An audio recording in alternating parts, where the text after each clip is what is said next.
자, 오늘의 말씀 보도록 하겠습니다. 마태복음 14장 25절부터 33절까지 말씀입니다.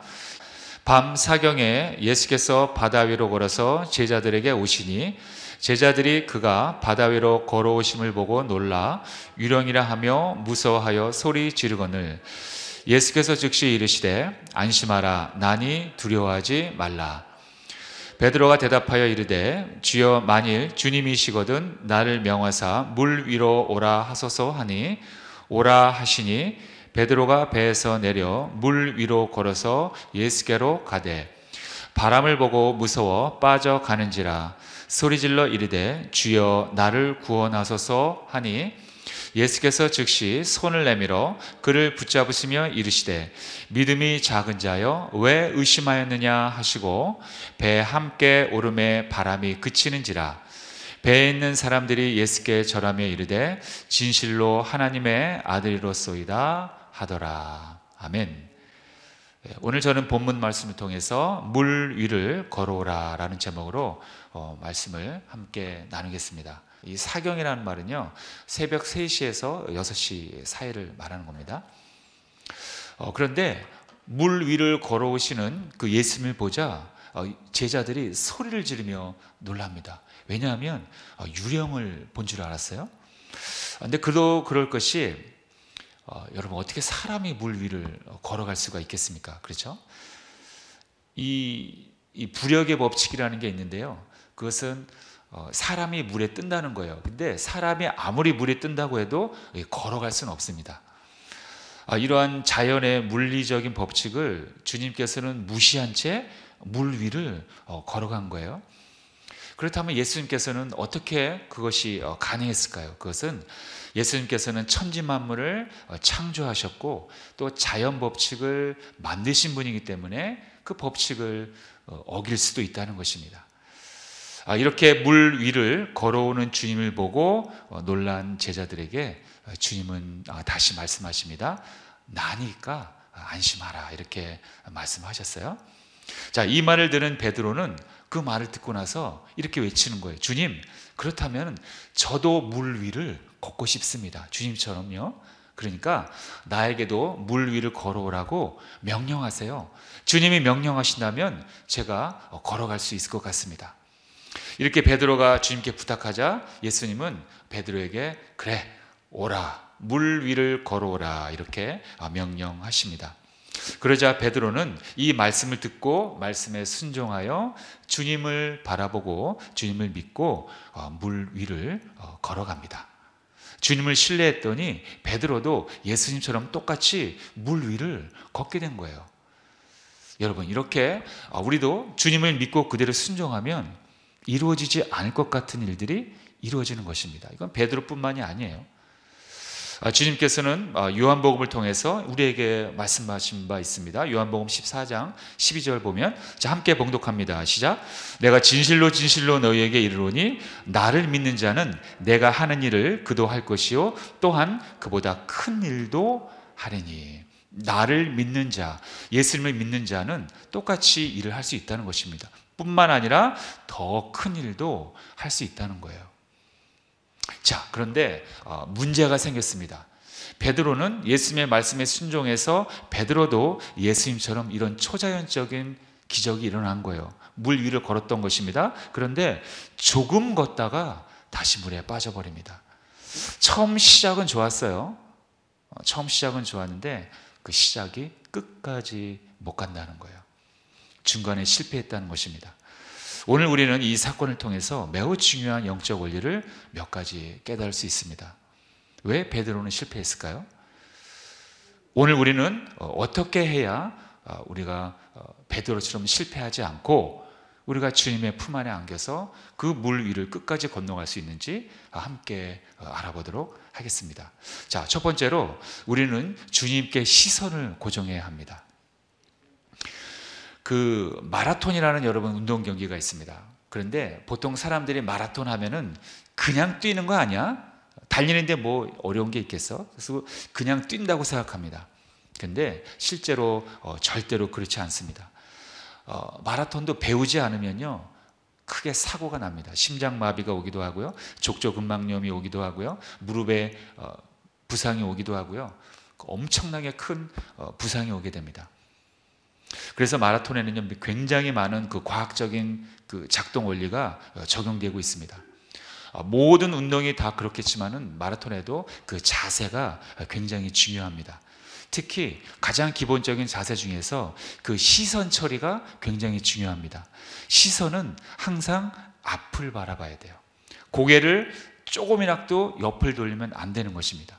왜냐하면요, 고개가 이 조금만 틀어지게 되면은, 이 고개가 틀어지게 되면은 몸의 균형이 틀어지기 때문에 이 속도에 영향을 미친다는 거예요. 그래서 시선, 이 고개의 처리가 항상 전방을 향해야지, 이 조금만 옆을 향하면은 몸이 틀어지기, 상체가 틀어지기 때문에 속도가 안 나간다는 것입니다. 그래서 이 선수들의 시선은 항상 앞을 바라보는, 전방을 바라본다는 거예요. 그래서 이 프로 선수들은 이 42.19km를 달리는 동안에는 절대로 양옆을 조금이라도 고개를 돌리지 않는다고 합니다.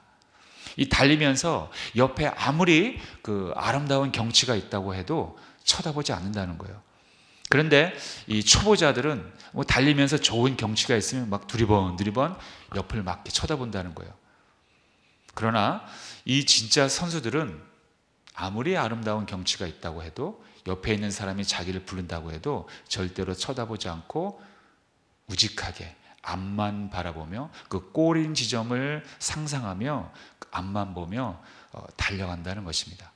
그런데 똑같아요. 우리의 신앙도 마찬가지입니다. 내 심령, 내 마음의 시선이 어디를 고정하느냐, 고정이 중요한 것입니다. 그 목표, 표대를 향해서 내가 딱 고정되어 있느냐에 따라서 내가 가는 길이 틀려진다는 거예요. 내가 천국을 가냐 지옥을 가냐, 그것이 달라지는 문제가 생긴다는 것입니다. 또한 내 마음의 시선뿐만 아니라 이제 실제로 바라보는 내 육신의 시선도 마찬가지입니다. 우리는 명심해야 합니다. 내가 평소에 무엇을 가장 많이 보느냐가 나의 영적인 상태를 말하는 거예요. 그 사람이 무엇을 바라보느냐, 하루 중에서 가장 많이 보는 것, 그것이 그 사람의 영적인 상태를 판단하는 것입니다.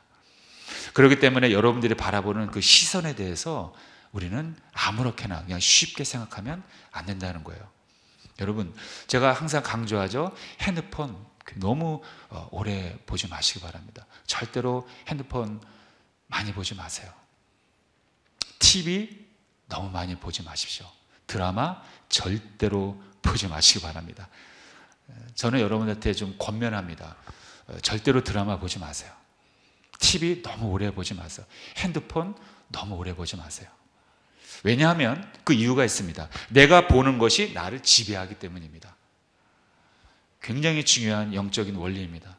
여러분, 게임에 빠진 애들 보면 하루 종일 핸드폰으로 게임 영상만 봅니다. 또 음란에 빠진 사람들 보면요, 하루 종일 음란한 사진이나 음란한 영상만 보고 그것을 또 상상하는 거예요. 그렇기 때문에 나의 이 육적인 시선이, 내가 보는 그 영상이나 그 장면이 곧 나를 지배하는, 내가 그거에 지배당하는 그러한 아주 우스운 모습이 되는 거예요. 그렇다면 우리 성도들은, 하나님의 백성들은 여러분 무엇을 바라봐야 합니까? 우리의 시선은 어디에 고정되어야 합니까? 히브리서 12장 2절, 자 시작. 믿음의 주여 또 온전하게 하시는 이인 예수를 바라보자. 이것이 우리의 결론입니다. 자, 좀 쉽게 표현해서 공동 번역으로 한번 읽어보겠습니다. 시작. 우리의 믿음의 근원이시며 완성자이신 예수만을 바라봅시다. 예수님은 우리 믿음의 근원, 출발점이라는 거예요. 그리고 우리의 믿음을 완성해주는 그 완성자라는 것입니다. 그러한 분이 예수님이기 때문에 우리의 믿음의 출처자이자 공급자이자 우리의 믿음을 견고하게 완성시키는 분이 주님이시기 때문에 우리는 주님만을 바라보아야 한다. 이것이 바로 히브리서 12장 2절 말씀이라는 거예요. 자, 오늘 베드로가 주님만을 바라보고 철저히 믿고 걸어갔다면 물속에 빠지지 않았을 것입니다. 그러나 베드로는 오늘 성경에서 읽은 것처럼 가다가 바람을 만났어요. 바람이 더 무서웠던 것입니다. 바람을 맞자 베드로는 그 죽음의 공포가 몰려와서 물에 빠진 것입니다. 한번 읽어볼까요? 자, 시작.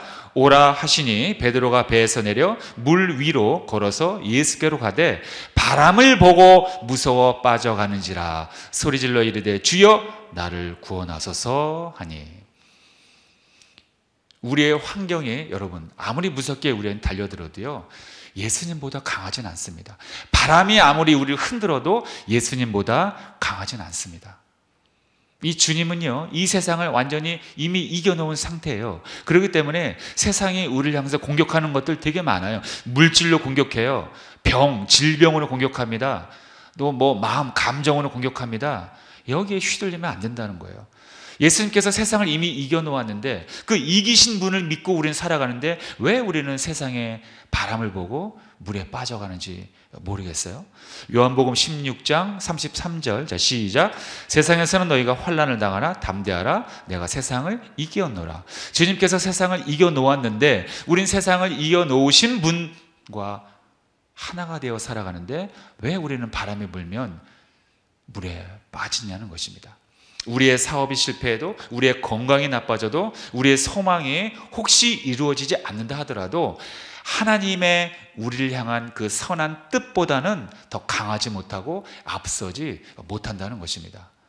그렇기 때문에 우리는 하나님의 선하심을 절대적으로 믿어야 한다는 것입니다. 그렇다면 우리는 물에 빠지지 않습니다. 설사 성경은요, 죽음까지도 우리의 신앙을 흔들지 못한다고 말하고 있어요. 죽음까지도 우리를 향한 하나님의 그 사랑을 갈라놓지 못한다고 말하고 있습니다. 로마서 8장 38절과 39절 읽어보겠습니다. 시작. 내가 확신하노니 사망이나 생명이나 천사들이나 권세자들이나 현재일이나 장래일이나 능력이나 높음이나 기쁨이나 다른 어떤 피조물이라도 우리를 우리 주 그리스도 예수 안에 있는 하나님의 사랑에서 끊을 수 없으리라. 하나님의 사랑에서 우리를 끊을 수 없다는 거예요. 뭐가? 사망이라든가 생명이라든가 권세자들이라든가 그 어떤 피조물이라도 하나님과 우리의 사랑을 갈라놓을 수 없다는 것입니다. 그러므로 우리들은 우리의 시선을 바람을 향해야 할까요? 주님을 향해야 할까요? 당연히 주님을 향해야 합니다. 그렇기 때문에 여러분들 그 어떤 그 세파의 바람이 여러분들 유혹하거나 흔든다 할지라도 그럴 때일수록 더욱더 예수 그리스도께 우리의 심령의 시선을 고정해서 여러분들 바람을 이겨내는 그러한 여러분들 되시길 주님의 이름으로 축원합니다. 자, 두 번째로 우리는 어떻게 해야 물 위를 걸어갈 수 있겠습니까? 그것은 내 안에 우상을 버려야 합니다. 여러분, 우리에게 있어서 가장 큰 우상이 뭔지 아십니까? 내 자신이에요. 내 자신.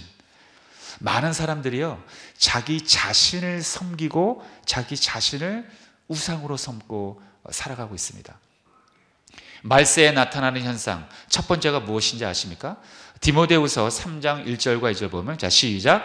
너는 이것을 알라. 말세에 고통하는 때가 이르러 사람들이 자기를 사랑하며. 말세에 나타나는 현상 첫 번째가 사람들이 하나님을 사랑해야 하는데 자기 자신을 사랑한다는 거예요.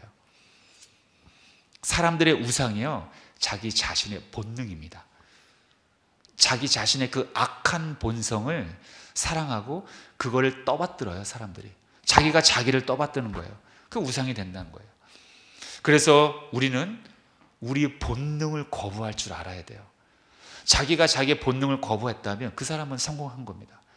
자기가 자기의 본능을 거부해야 우리는 주님의 뜻을 그제서야 따를 수 있다는 것입니다. 지금 우리나라에서 교회를 못 가게 제도적으로 막아놓습니까? 아니에요. 그런 거 없습니다. 우리는 과거 일제 치하 시대 또는 6.25 전쟁 시에 공산당의 만행을 통한 그런 기독교의 박해를 거쳐온 나라입니다. 그러나 지금은 그러한 박해는 없어졌어요. 하지만 가장 큰 적이 있다면 그게 바로 내 안에 숨겨진 그런 악한 본능이라는 것입니다. 이게 무슨 말이냐면은 하나님의 진리를 무시하고 세상적 가치관에 빠져서 내가 내 자신만을 위해서 살아가는 그 본능이 지금 우리들의 우상이 되어버린 것입니다. 그렇다면 오늘 본문에서 베드로는 어떤 우상을 섬겼을까요? 그것은 주님을 바라보며 걸었어야 했는데 바람을 보고 물에 빠졌다고 했어요. 그것은 주님보다 바람의 능력을 더 믿었던 것입니다. 주님보다 바람이 더 강하다고 믿었던 거예요. 바람의 능력을 더 신뢰했다는 것입니다. 주님의 능력은 별거 아니에요. 바람의 능력이 더 세네. 야, 바람이 나를 죽이려고 하고 있구나. 난 죽어야지. 물에 빠져야지. 그 속에 함몰된 거예요. 이게 바로 세상적 가치관입니다. 여러분한테 겁을 주고 있는 거예요. 죽음을 이용해서. 모든 사람들이 다 여기에 걸려들었어요. 죽음에 다 걸려들었다는 것입니다. 죽음이라는 감기에 다 걸려들었다는 거예요.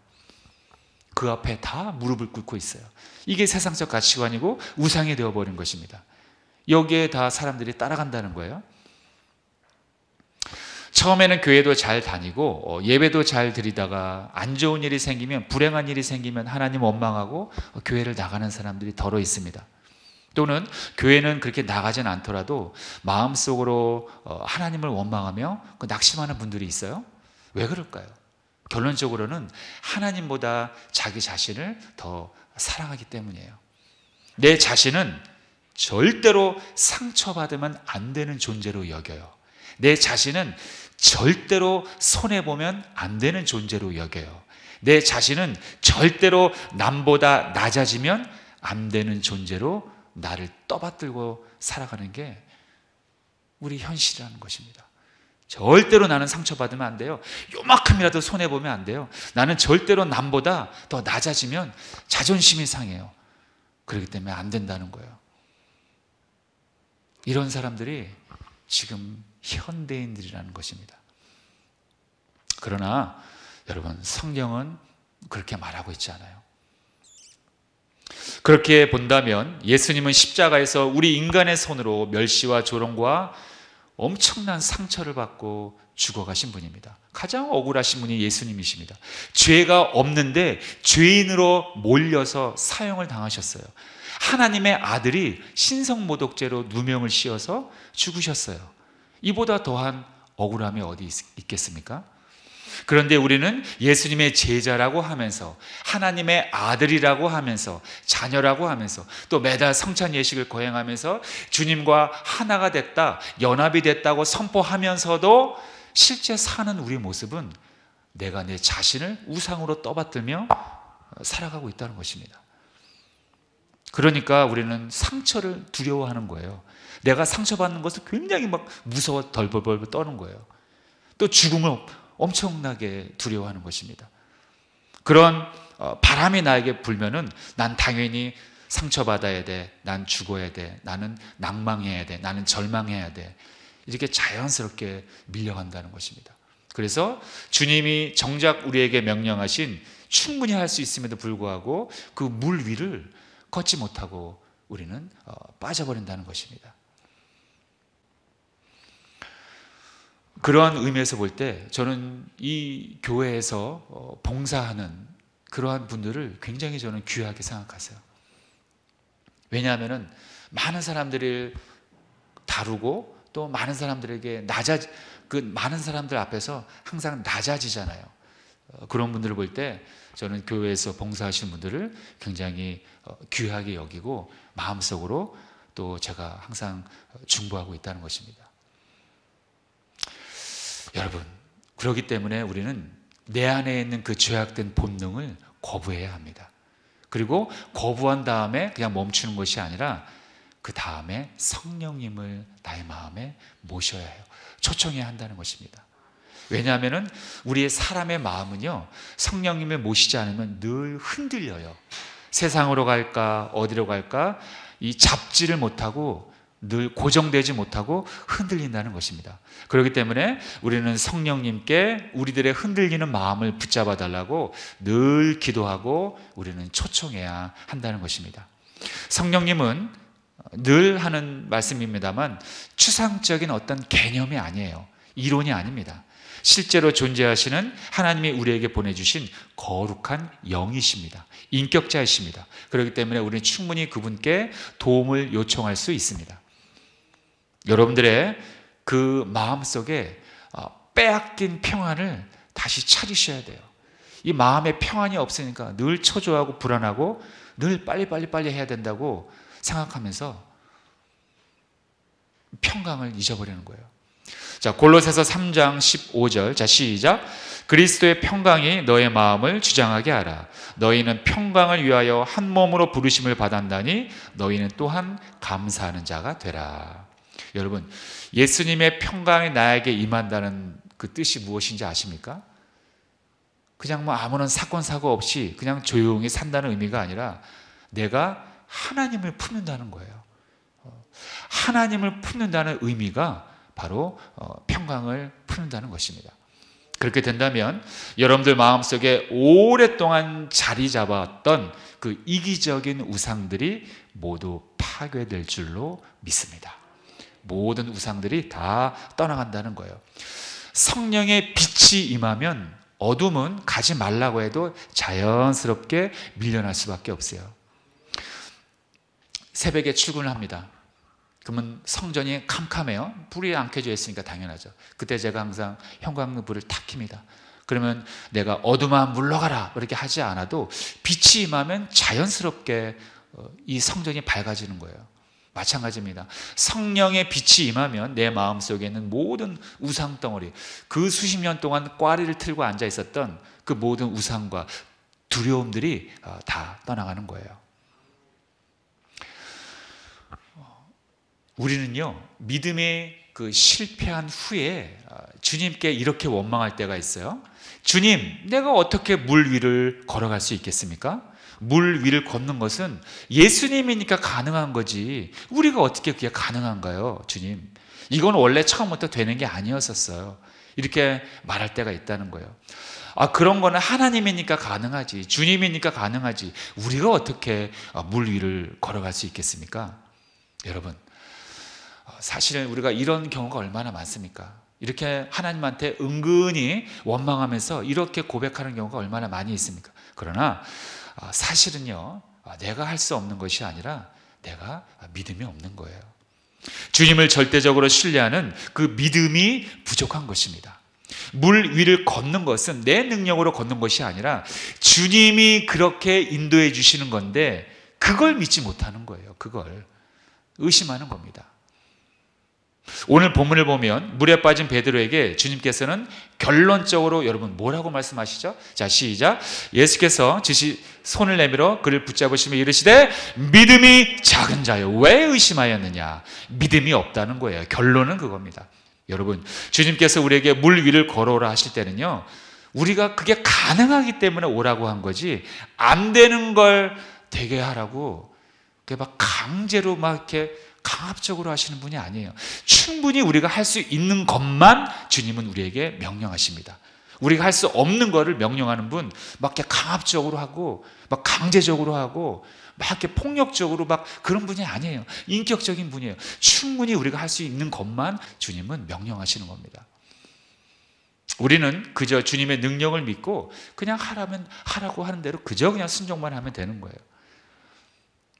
그런데 우리는 주님의 능력보다는 내가 환경을 더 의지할 때가 많다는 것입니다. 바람을 바라볼 때가 더 많다는 거예요. 환경을 바라보고 바람을 바라보고 내 감정, 내 자존심을 바라볼 때가 너무 많다는 것입니다. 그러니까 물에 빠지는 거예요. 우리는 두려움이냐 아니면 주님을 믿는 믿음이냐. 베드로가 두려움을 선택했기 때문에 물에 빠진 것입니다. 죽음을 각오하고 주님을 믿었다면 안전하게 생명을 건져서 주님의 품 안에 안겼을 것입니다. 오늘 주님은 베드로에게 믿음의 부족함을 책망하고 있습니다. 더불어 왜 의심하느냐 이렇게 말하고 있어요. 이것은 믿음의 결핍은 항상 의심을 동반합니다. 그래서 믿음이 없을 때 우리는 항상 의심하는 거예요. 결론적으로 우리는 주님, 나에게 주님을 절대적으로 믿는 믿음을 주옵소서 기도하고 간구해야 합니다. 그래서 오늘 여러분들에게 그 기도문을 제가 아예 써왔어요. 여러분들도 헷갈려 하실까 봐. 자, 함께 읽겠습니다. 시작. 주님, 나에게 믿음 주옵소서. 나의 한계를 인정합니다. 세상에 두려움이 몰려옵니다. 그러나 세상을 이기신 주님의 능력으로 나를 지켜주옵소서. 내가 물 위를 걸어갈 수 있도록 믿음 주옵소서. 믿음 달라고 절규하시기 바랍니다. 아주 간절하게 기도해야 됩니다. 믿음의 출발점이 어디라고 그랬죠? 믿음의 근간이 어디라고 그랬죠? 주님이에요. 출발점이자 완성자는 아까 히브리서 12장 2절 말씀에 근거해서 예수님이에요. 믿음은 내 배짱에서 나오는 것이 아니라 주님에서 출발하는 것입니다. 그렇기 때문에 믿음 달라고 우리는 간절히 기도해요. 하루도 빠지면 안 됩니다. 하루라도 빠지면 믿음 다 날아가 버립니다, 여러분. 또 바람 보면 또 절절절절 매갖고요, 거기에 또 물에 빠져버리는 게 우리의 인생이라는 거예요. 우리의 인생이 긴 항해를 떠나는 배라면 우리는 풍랑을 만나기도 하고 심한 파도를 만나기도 합니다. 그런데 만약에 우리가 배를 타고 항해할 때 늘 고요하고 평안하다면 우리가 주님 찾을까요? 절대로 우리는 주님 찾지 않습니다. 그게 우리의 악한 본능입니다. 그래서 하나님께서는 때로는 우리에게 풍랑을 주시기도 하는 것입니다. 그렇기 때문에 우리는 풍랑을 만날 때 풍랑을 주신 분이 하나님이기 때문에 그 풍랑 속에 항상 주님이 서 계세요. 그렇기 때문에 우리는 풍랑을 만날 때 항상 그 속에 계시는 하나님의 시선을 바라보며 우리는 걸어야 하는 것입니다. 주님은 우리에게 오늘도 말씀하십니다. 물 위를 걸어오라. 바람을 보지 말고 나를 바라보라. 바람을 보지 말고 나를 믿고 바라보라. 그리고 걸어오라. 이렇게 말씀하십니다. 그러므로 이제부터는 우리 모두가 바람을 바라보지 않고, 바람을 의지하지 않고, 바람을 내 우상으로 섬기지 않고 오직 주님의 시선을 바라보심으로 말미암아 물 위를 당당하게 걸어가 주님의 품에 안기시는 여러분들 되시길 주님의 이름으로 축복합니다. 기도하겠습니다.